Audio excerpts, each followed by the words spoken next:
Oui, c'est moi. This week, Go Fishing welcomes you to Morocco in North Africa. And our journey starts right here, in the ancient, colourful and mysterious city of Marrakech. And let's hope we can trade him in for a set of wheels. There's a strong French influence here, as indeed there is throughout Morocco, due to their occupation from 1912 to 1956, although the main language is based on Arabic. Attractions within the city are numerous, from the French artist Majorel's unusual tropical garden, lovingly restored by Yves Saint Laurent, to the Fantasia, an exciting spectacle of traditional riders on Arabian horses.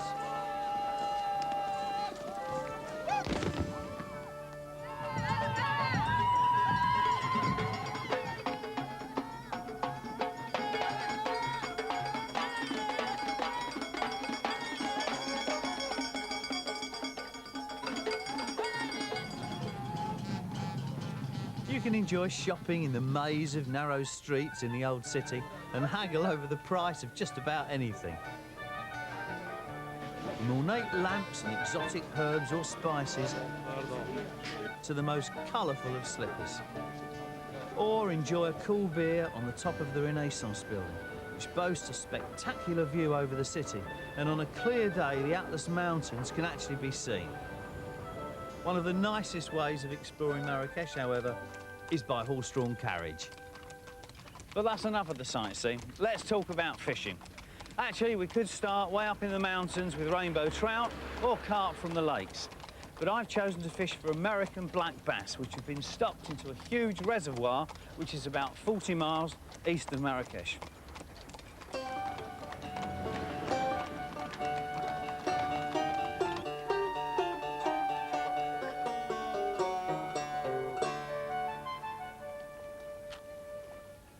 Well, this is a lovely spot. I've decided to give the dam wall itself a try. It's very steep-sided here. The dam's been constructed by these huge boulders, and it's just the sort of place that black bass lie in wait, and so I'm casting parallel with the shoreline here with a deeply diving plug, hoping to entice some of the bass out of the little crevices that they're going to be lying in amongst the boulders. The water's ever so shallow at the moment. It's about something like 30, 40 feet lower than it should be. It seems to be a worldwide problem, this lack of water.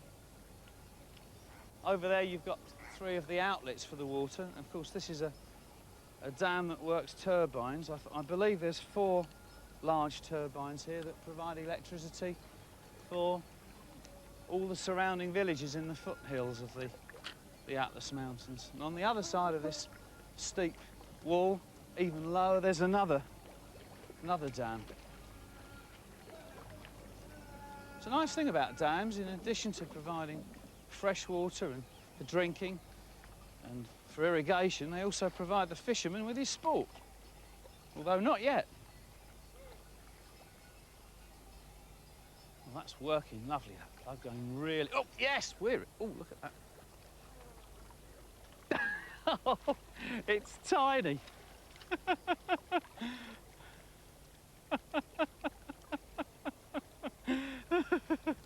Look at that. Beautifully spotted, though. I think what I'll do is try lots of different lures along this edge here. Let's put you back first. Ooh, there you go. Ooh. Now, I've got a box full of just about everything here. Most of these, as you can see, are deep divers. They've got very large lips on. That's how you tell a plug that's going to dive deeply from one that goes shallow. This is a superb lure. After 3 or 4 cranks of the handle, it'll go down all 10, 15 feet. It might be just a little bit too deep for this shoreline. The difficulty here is trying to interpret the depth at where the plug's going to be working, and it's quite a steep angle. This is another favourite, this one, this little yellow job. That really goes down deep as well. As soon as you start to wind, straight down it goes with a lovely juddering action. Let's try that.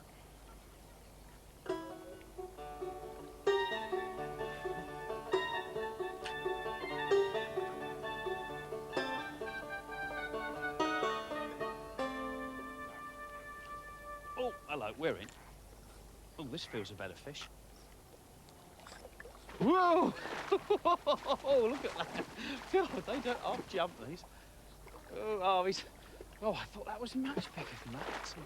That's absolutely incredible. Let's see if I can just hand him out. Come on. Don't jump out of my hand. Oh. Gotcha. There we are. Oh, well, they're not all... not all 6 inches long. That's a nice largemouth. The most popular fish in America, the largemouth bass in freshwater. It's got the typical perch, double dorsal, spike there, soft one there. Beautifully marked. In fact, the larger they get, the more beautifully marked they are. That's certainly like that little yellow deep diver. Lovely fish, lots of greens and golds and olives. Let's put you back, shall we?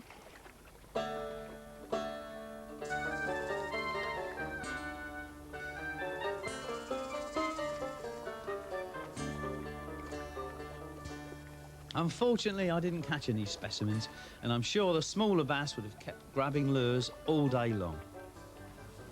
I even tried boat fishing and headed out across the lake into the gorge of the river, which feeds the dam, where amidst strange creatures and primitive scenery, the deep diving artificials produced a bass of several ounces on almost every cast. And weren't they greedy, scrappy fighters? But as a complete contrast and to illustrate the diversity of fishing here in Morocco, we've now travelled more than 1,000 miles south of Marrakech, along the coastline bordering the Sahara to the remote town of Dakhla, where a simply magical snake charmer delights the locals every evening in the market square.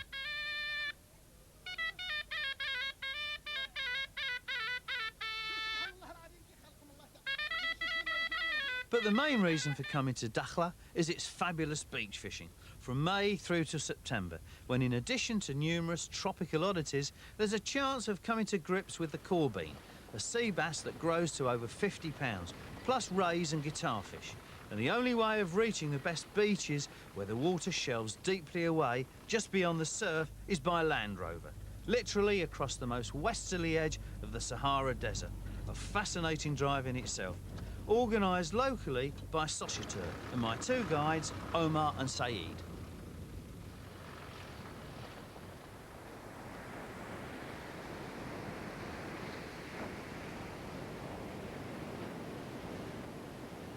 Well, Morocco's certainly got mile upon mile of uncrowded, beautiful, sandy beaches. And this one, I think, is the most exciting I've ever fished. Behind me here is the vastness of the Sahara Desert, Mauritania, to the east and to the south, and west, right in front of us, we've got the huge Atlantic Ocean. It's the most beautiful place, it really is. About 100 yards out there, there's a sandbar that you can see it by the furthest wave there, and it's coming in, hitting the sandbar, breaking over. Then there's about, I don't know, 10, 12 foot of water this side. There's probably a few fish working along the beach here at the bottom of the tide, which is right now, but I think we're going to have to wait a few hours yet. Well, there's not much left of this chunk of cuttlefish, is there?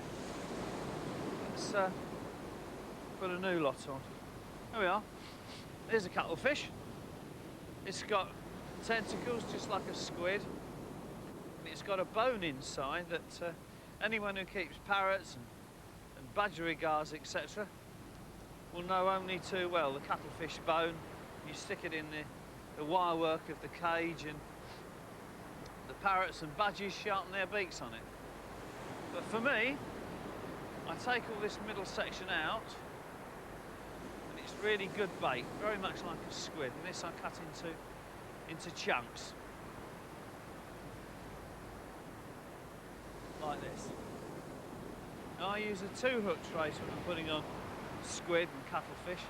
Wind up a small hook like this so that the bait doesn't fold on the hook in the tide. I like to keep it stretched out. I've got a small hook floating on the line above a 5-0, and I just wind the line around that a few times and hook it through there. Everybody's got their own way of pulling squid, not to put some cuttlefish on the hook. And I like this way. It tends to keep the bait nicely stretched out, and you don't have to worry about it folding and wadging over the hook and masking it when you're going to strike. There we are, that casts well too. Let's have a look at my simple paternoster. There's a swivel here to which the shot leader, I've got a 50-pound shot leader and a 20-pound main line, and coming from the bottom of this swivel is the lead link, the 6-ounce breakaway on, and a 20-inch hook link. I've got the breakaway wired up here with an elastic band. I know they're supposed to break away, but there's such a strong surf running at the moment, I've slipped an elastic band around there just to hold it in position. And I've got a bait clip down the line to hold the hook whilst I'm casting so it doesn't fly off in mid-air.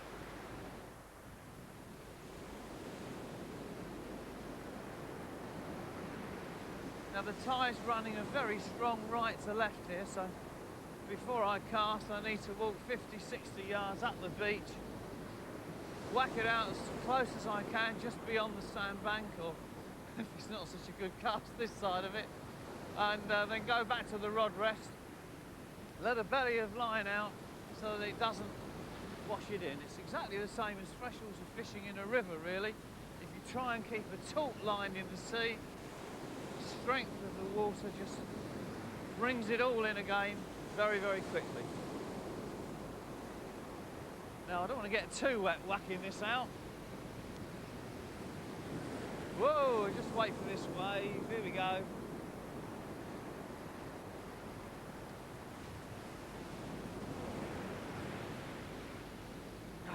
That's not bad, Wilson, not bad. It may seem a bit cuckoo walking all the way up there to cast, but the tide soon brings the lead around this way.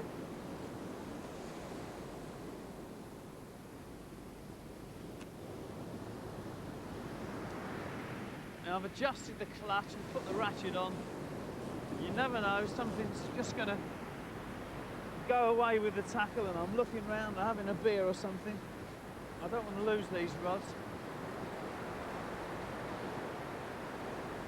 Well, I had a bit of a bit of a slackline bite then. I thought it was weed, but no, it's a small fish.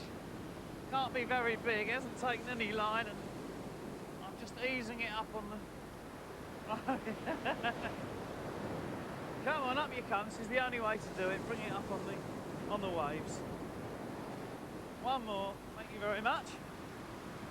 Oh, that's pretty. Oh, look at that. That's what I believe they call a bar. It's very much bass-like. It's got some lovely spots all along here. Typical double dorsal fin of the bass. I've got a fish in Florida very similar to this called a spotted sea trout, but well, that's going to make good eating. You never really know what you're going to get here.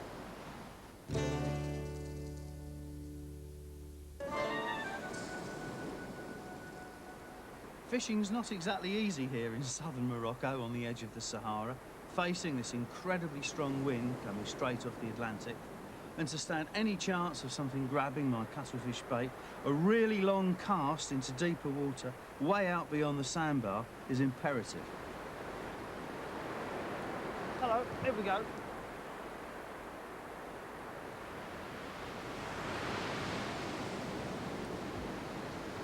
Well, we've hooked a good fish here. I mean, the only problem is it's going down the beach. So we're going to have to go running after it.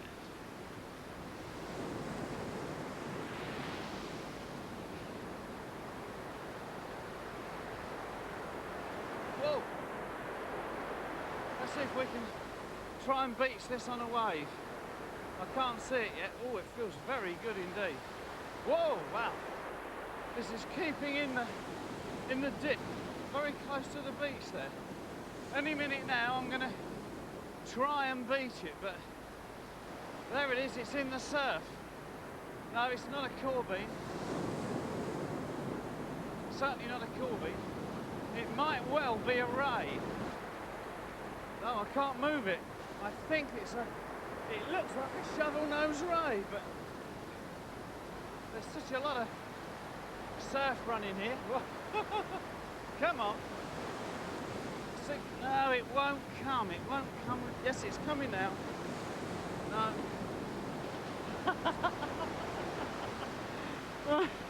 I just can't get it up. There's such an enormous draw as it goes back. Let's get hold of the shot leader.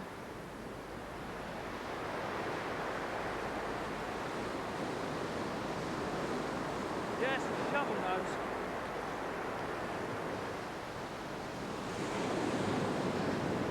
Hey! It's a small shovel nose ray.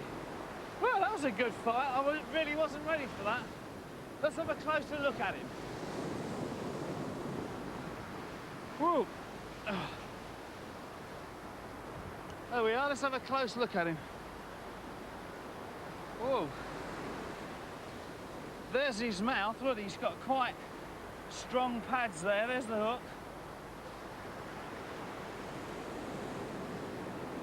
He's got very strong crushing pads there. There's no actual teeth as such, but if you put your finger in there, it'll certainly mangle it up. A lovely looking fish. These are half ray and half shark. You've got a bit of a stingray shape there where it gets this suction on the bottom, and then the back half of it is more or less sharp from there. Very pretty fish. Now, I know the locals are going to want to eat him, but I'm going to put him back just the same.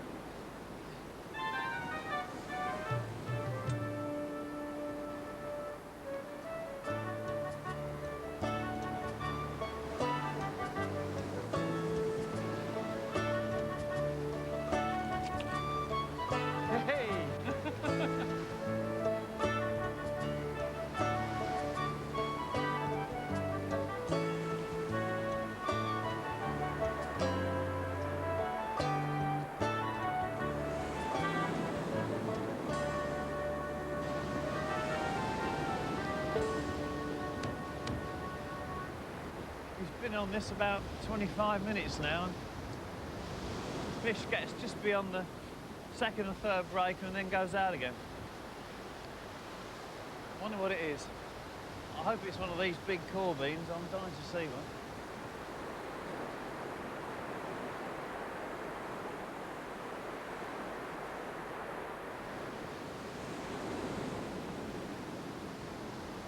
Now, this isn't what it seems. Wilson has nicked the local guy's rod. Omar's been on this for half an hour and you've had enough, haven't you?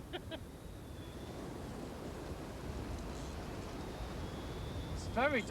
I don't know, that could be a ray, you know, Omar. That could just be a ray. Could just be a ray. It's very difficult to gauge. The line's 26-pound test. In fact, I put this line on this reel in the Jeep coming here this morning. You get to the point where it just doesn't want to come, and the surge in the surf, of course, just helps it. It's just going again. I think we better move further down the beach. I can see why you've given me the rod. Ore, oui, si.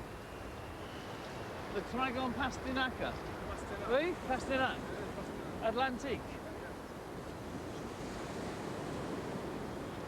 Sounds all very flash, but that's the common Atlantic stingray. Yeah, it is a ray. Do you know, I thought that wasn't going fast enough for a corvina.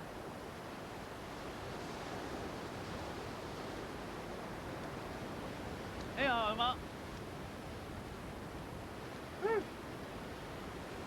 It's a nice stingray.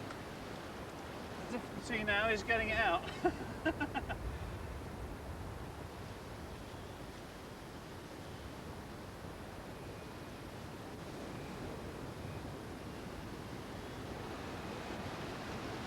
There he comes. Possible, oui?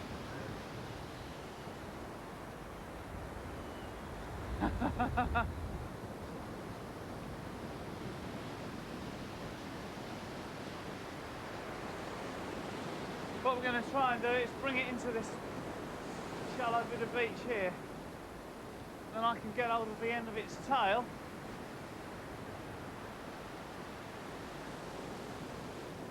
Oh, it's a good fish, a big one. Whoa, well, that's a lovely ray.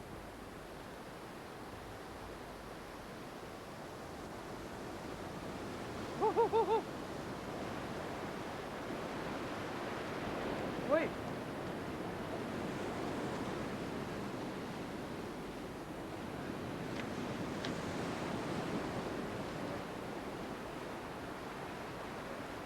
Oh, there it is. Oh. Wow. What a creature. Well, after all that paraphernalia, wondering where the sting was, it's actually on this particular type of stingray, it's there. On a lot of the common Atlantic stingrays, it's halfway out the tail and the tail's much thicker. But fortunately, this one has lost its sting in its earlier life, and there's just a tiny little bit there now showing. Beautiful fish. Let's come around the front and have a look at it underneath, have a look at its mouth. There's no way, even if the tail flaps around, there's no way it can hurt us now. We'll just turn it over and have a look at his mouth. I'm not going to put my hand inside that because there's two crushing pads there. Can you just see them in there? A very strong creature indeed. If you put your hand in there, it'll just crush your fingers.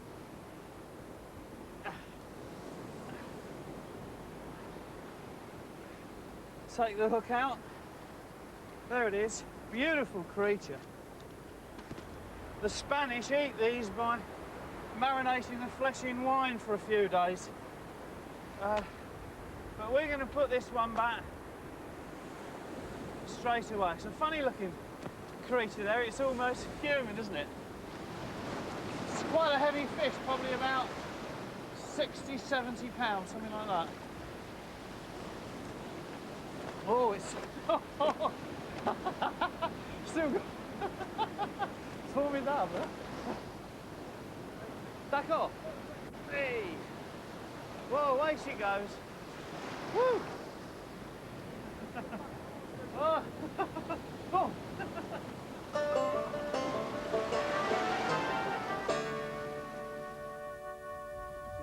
Well, we were going to fish this end of the lake. And 5 minutes ago, we were coming around this bend, and this was happily in second. Serves me right for changing the camelin in the first place, doesn't it?